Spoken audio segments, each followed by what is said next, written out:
Nothing is impossible पे आधारित एक कहानी को सुनाते हुए मैं चाहूँगा अपने लफ्ज़ों को विराम देना। चलिए सुनते हैं कहानी को। किसी गांव में एक साधु रहते थे। वह जब भी नाचते थे तभी बारिश होती थी। इसीलिए गांव के लोगों को बारिश की जब भी ज़रूरत होती थी वो सब साधु के पास जाते और उनसे अनुरोध करते कि वे नाचें। और वो जब भी नाचते थे तो बारिश ज़रूर होती थी। कुछ दिनों बाद 4 लड़के शहर से गांव में घूमने के लिए आते हैं। उन्हें इस बात का पता लगता है कि इस गांव में एक साधु रहते हैं और उनके नाचने पर बारिश होती है।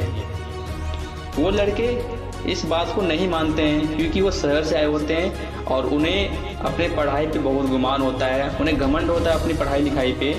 तो वो कहते हैं कि ये ढोंगी बाबा हैं, ऐसा कुछ नहीं है। वो इस बात को नहीं मानते हैं। वो गांव वालों को चुनौती देते हैं कि अगर उनके नाचने से बारिश होती है तो हमारे नाचने पर भी बारिश होगी। ठीक सुबह सभी लोग गांव वाले और ये 4 लड़के जो साधु हैं उनके कुटिया पे जाते हैं और वो गांव के लोग जितने भी गांव वाले होते हैं वो सब साधु को सारी बातों को बताते हैं। वो सारी बातों को साधु से अवगत कराते हैं और उसके बाद वो चारों लड़के नाचना शुरू करते हैं। सबसे पहला नाचता है, नाचना स्टार्ट करता है। आधे घंटे नाचता है, 1 घंटे नाचता है, बारिश नहीं होती है। वो थक जाता है, वो बैठ जाता है। दूसरा खड़ा होता है, ठीक उसी प्रकार से वो भी नाचना आरंभ करता है। नाचता है, आधे घंटे नाचता है, बारिश नहीं होती है। 1 घंटे नाचता है और थक के बैठ जाता है। ठीक उसी प्रकार से तीसरा भी उठता है, तीसरा भी बैठ जाता है। तो ठीक उसी प्रकार से चौथा खड़ा होता है। खड़ा होने के बाद वो डांस करना शुरू करता है, वो नाचना आरंभ करता है। वो आधे घंटे नाचता है, बारिश नहीं होती है। फिर 1 घंटे तक नाचता है, बारिश नहीं होती है। करते करते 2 घंटे हो जाते हैं, बारिश नहीं होती है। फिर वो थक कर बैठ जाता है। अब बारी आती है साधु महात्मा की। तो साधु महात्मा खड़े होते हैं और खड़े होने के बाद वो भी नाचना शुरू करते हैं। वो भी आधे घंटे तक नाचते हैं, बारिश नहीं होती है। फिर 1 घंटे तक नाचते हैं, बारिश नहीं होती है। करते करते 2 घंटे हो जाते हैं, बारिश नहीं होती है। लेकिन वो थक कर बैठते नहीं हैं, वो नाचते रहते हैं। वो अपने काम को जारी रखते हैं, वो नाचते रहते हैं।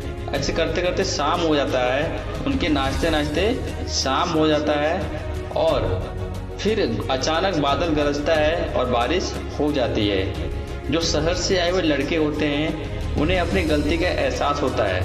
वो जिस साधु महात्मा को ढोंगी बोल रहे थे और उन्हें गलत साबित करने में लगे हुए थे, वो उनको अपनी गलती का एहसास होता है और वो साधु महात्मा से माफ़ी मांगते हैं और पूछते हैं साधु महात्मा से कि ऐसा आपके अंदर क्या है जो हमारे अंदर नहीं है।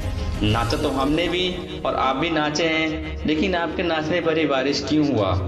तो साधु महात्मा मुस्कुरा के जवाब देते हैं, आपने भी नाचा लेकिन आप उस कार्य को अधूरा छोड़ दिए। आपको ऐसा लगा कि बारिश अब नहीं होगी, आप थक कर बैठ गए। लेकिन जब मैं नाचना शुरू करता हूँ दो चीज़ों का ध्यान रखता हूँ।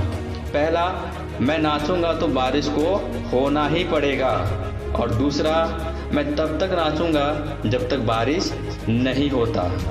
यानी कि मैं उस काम को तब तक करूंगा जब तक वो काम हो नहीं जाता। सफलता पाने वाले व्यक्ति के अंदर भी यही गुण विद्यमान होते हैं। वो जो काम करता है उसे उस काम में सफल होने का पूरा भरोसा होता है। और दूसरा ये कि वो उस काम को तब तक करता है जब तक उस काम में उसे सफलता नहीं मिल जाता है। वो उस काम को बीच में छोड़ता नहीं है, वो उस काम को करता रहता है जब तक उसे सफलता नहीं मिल जाती है।